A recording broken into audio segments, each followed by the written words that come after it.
আমি চেয়েছিলাম যে এই সরকারটা পড়ে যায়, এই সরকার যেন আর না থাকে, বাংলাদেশে যেন সুষ্ঠু নির্বাচন হয়, একটি ভালো গণতান্ত্রিক সরকার আসে। আমার বিরুদ্ধে মামলা হয়েছে, আহ যাই হোক, কন্টেম্প্ট অফ কোর্ট হয়েছে, আমার ওকালতি করা বন্ধ করে দিয়েছিল, সব ঠিক আছে, আমি মেনে নিয়েছিলাম। কিন্তু আমি যখন দেখলাম যে এই জুলাইতে যারা ছিল, এবং আমি আগের থেকেও জানতাম যে আমেরিকান কনস্পিরেসি একটা চলছে, ঠিক আছে, শেখ হাসিনাকে রিজিম চেঞ্জ হবে, নো প্রবলেম, ভালো কোনো সরকার আসবে। কিন্তু যারা এই অভ্যুত্থান করেছেন তারা আমেরিকার কাছে বিক্রি হয়ে গেছে টোটালি।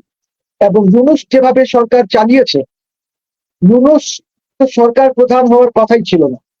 ইউনূস দেশে এসে যেভাবে মব কালচার সৃষ্টি করেছে, যেভাবে সে ফ্যাসিজম করেছে, যেভাবে সে মামলা মোকদ্দমা করা শুরু করলো আইসিটিতে, এই নানানি যেভাবে ডেলি স্টার আর এই পত্রিকার দুইটি অফিস পোড়ানো হলো, যে যখন আমি দেখলাম যে ইউনূসের সময় 32 নম্বর ভেঙে ফেলা হলো, বুঝি বিল্ডিং ভাঙ্গা ইজ নট ইম্পর্টেন্ট, ইম্পর্টেন্ট যে সেটা একটা মিউজিয়াম ছিল। তারপরে সেখানে তার সাথে আমাদের ইতিহাস জড়িত ছিল। দেখলাম যে সুধা সদন, যার সাথে পলিটিক্স এর কোনো ইয়ে নাই, সেখানে শেখ হাসিনা থাকতেন, ওইটা ধ্বংস করা হলো। এরকম মাজারগুলি ধ্বংস করা হচ্ছিল, মানুষকে কবর থেকে তুলে এনে আগুন দেওয়া হয়েছে। এই জিনিসগুলি যখন দেখলাম তখন আমি বললাম যে আমি শেখ হাসিনা সময় এগুলি কিচ্ছু হয় নাই। শেখ হাসিনার সময় আমরা তো শেখ হাসিনার বিরুদ্ধে কথা বলেছি, কোনো মব কালচার তো হয় নাই। বিএনপি অনেক বড় বড় সমাবেশ করেছে, সবই হয়েছে। So, এই যে যখন আমি দেখলাম যে এই হলো আন্দোলন, এই জন্যই কি শেখ হাসিনাকে আমরা সরিয়েছি? যে ইউনূস নিজে কিন্তু ফ্যাসিজম করছে না, চুরি করছে। সে যাকে ইচ্ছা তার গ্রামীণকে এত শত কোটি টাকা দিয়ে দিল, সব ট্যাক্সেস, হাজার হাজার কোটি টাকার ট্যাক্সেস মাফ করে দিল ক্ষমতায় গিয়ে সে ম্যান পাওয়ারের লাইসেন্স দিল। দেখলাম সে একটা ভিজিটের পরেও রাষ্ট্রপতিকে গিয়ে রিপোর্ট করে নাই। এই যে ওর যে এইসব যেটা দেখলাম, এইটাতে আমি বললাম যে Sheikh Hasina was not a fascist. Sheikh হাসিনাকে আমি স্পষ্টভাবে বলতে চাই, শেখ হাসিনা ফ্যাসিস্ট ছিল না, বরঞ্চ ইউনূস সরকার টোটাল ফ্যাসিস্ট একটা সরকার ছিল। ওরা মদ কালচার সৃষ্টি করেছে, ওরা ঘর বাড়ি ভেঙেছে, ইসরায়েল যেরকম করে ফিলিস্তিনিদের ঘর বাড়ি ভেঙে দেয়, ওই ওই প্লেবুক নিয়ে সে কাজ করেছে। হাসিনাকে কোনোভাবে, আর যে ফ্যাসিস্ট বলে সে অন্যায় করে, সেই ফ্যাসিস্ট বলবে হাসিনাকে সে অন্যায় করে। আমি তো বলেছি, আমি মাফ চেয়েছি জনগণের কাছে, জাতির কাছে মাফ চেয়েছি যে এটা আমার ভুল হয়েছে, এটা আমার অন্যায় হয়েছে। সো এগুলো এক। সেকেন্ড হচ্ছে যে আমরা কি দেখলাম যে 106 করে উনি সরকার প্রধান হলেন। উনি কিভাবে সরকার প্রধান হন?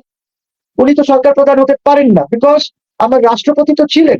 সংবিধানের যে নির্বাহী বিভাগ এর যে চ্যাপ্টারটা আছে, সেখানে তো রাষ্ট্রপতি আছেন। সবকিছু তো রাষ্ট্রপতির মাধ্যমে এবং রাষ্ট্রপতির নামে করা হয়। খালি ইয়ে ছিল যে প্রধান নির্বাহী হবেন প্রধানমন্ত্রী। তো প্রধানমন্ত্রী যখন দেশে নাই, আপনি প্রধানমন্ত্রীকে প্লেনে তুলে আপনি প্রধানমন্ত্রীকে দিল্লিতে রেখে আসলেন, যেখানে বাংলাদেশের প্রধানমন্ত্রী শেখ হাসিনা প্রধানমন্ত্রীর প্রোটোকল পেল, এবং সেখানে ইন্ডিয়ান ইউনিয়ন মিনিস্টার একজন ওনাকে রিসিভ করলো, এবং পূর্ণ প্রোটোকল। খালি তা না, যখন আমাদের প্রধানমন্ত্রী শেখ হাসিনার প্লেন যখন ইন্ডিয়ার সীমানায় ঢুকলো, তারপরে দুইটি দুইটি ফাইটার জেট স্কোর্ট করে নিয়ে গেল। যেরকম নর্মালি সরকার প্রধান বা রাষ্ট্রপ্রধান স্টেট ভিজিটে যখন আসেন, তো এরকম ওদেরকে সম্মান দেখানো হয়। দ্যাট ওয়াজ শোন টু শেখ হাসিনা। তো শেখ হাসিনা কে আমি এখন I am telling you, Sheikh Hasina is the de facto prime minister of Bangladesh. De jure prime minister হলেন তারেক রহমান সাহেব, but she is the de facto prime minister of বাংলাদেশের শেখ হাসিনা। শেখ হাসিনা রিজাইন তো করেন নাই। প্রধানমন্ত্রীকে দেবে। তো আমি যেটা বলতে চাই, ক্ষমতা হস্তান্তর করবে, এটা সংবিধানে আছে। আপনি যদি সংবিধান মেনে চলেন তাহলে এইগুলি আপনাকে মানতে হবে।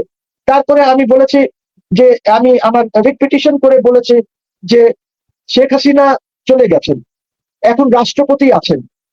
প্রধানমন্ত্রী যদি না থাকেন আর পার্লামেন্ট যদি ডিসলভ হয়ে গিয়ে থাকে, তাহলে আপনি নতুন প্রধানমন্ত্রী ইলেকশন করতে পারছেন না।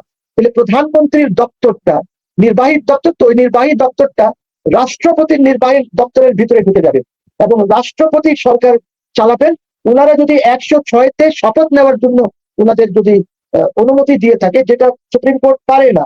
সুপ্রিম কোর্ট অন্যায় করেছে, যেই করেছে অন্যায় করেছে। আপনি সংবিধানে কিছু ঢুকাতে পারবেন না যেটা সংবিধানে নাই। তো এই জিনিসগুলি হয়েছে। তো আমি এত বড় ফেসিস দেখলাম ইন ইউনুস, যে আমি আর শেখ হাসিনা তো একটা শিশু।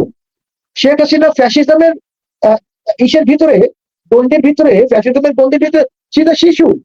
She is not a fascist. এবং তা না, পরবর্তীতে আমরা যা দেখলাম সেটাতে হাজার হাজার কোটি টাকা, মানে এই যে আমাদের শিশু অ্যাডভাইজার যারা ছিল, আসিফ, নাহিদ, মাহফুজ আর কে কে ছিল, এরা যারা ছিল, এরা সবাই অনেক টাকা বানিয়েছে, অনেক কারাপশন করেছে। এন্ড ইউনুস এদেরকে কারাপশন করতে দিয়েছে। ইউনুস সে নিজেই কারাপশন করেছে, ওনার ক্যাবিনেটে সবাই কারাপশন করেছে। আর ওনার তো বিচার হওয়া উচিত যে উনি কিভাবে সরকার প্রধান হয়েছেন। আর ইনশাল্লাহ এটা হবে। উনি, উনাকে আমরা পাই বা না পাই, ওনার বিরুদ্ধে বিচার হবে। এবং অচিরে আমরা চাইবো যে উনি দেশ ত্যাগ যেন না করেন। তো শেখ হাসিনাকে এখন আমি যেভাবে দেখি, যে শেখ হাসিনা হলেন de facto prime minister. Because Sheikh হাসিনার এত উন্নয়নের কাজ করেছেন, ঠিক আছে 1 টাকার কাজ 10 টাকা হয়েছে, ডাজ নট ম্যাটার, জনগণ তো উপকার পাচ্ছে। আজকে যে কানেক্টিভিটি হয়েছে পদ্মা সেতু দিয়ে, বা আজকে যে আমরা এখনো এক্সপ্রেসওয়ে কমপ্লিট হয় নাই, যে সুযোগ সুবিধা পাচ্ছি, এরকম হাজার, এই যে পোর্টস গুলি করেছে। আমার আমার এখানে 35,000 বা 40,000 মেগাওয়াট পাওয়ার আছে বাংলাদেশে। ঠিক আছে, আমার দরকার বোধহয় ম্যাক্সিমাম 25,000 মেগাওয়াট। কিন্তু ওনার সময় তো কোনো গ্রামে এই পরিস্থিতি হয় নাই যে কেউ বিদ্যুৎ পাচ্ছে না। ওনার সময় তো এই প্রবলেম হয় নাই যে কেউ গ্যাস পাচ্ছে না। ওনার সময় তো এই প্রবলেম হয় নাই যে ডিজেল নাই। ওনার সময় এটা হয় নাই যে পেট্রোল নাই। এগুলি তো ওনার সময় তো এটা হয় নাই যে আপনার কৃষক সার পায় নাই। এখন তো কৃষক কিছু পাচ্ছে, সারও পাচ্ছে না, সারের সংকট আছে, বিদ্যুতের সংকট আছে, আমার তেলের সংকট আছে, ডিজেলের সংকট আছে, কাঁচামরিচ 400 টাকা হয়ে গেছিল, এটার দাম এখন কমে এসেছে, কিন্তু আমরা ইন্ডিয়ার থেকে কিনেছি। তারপরে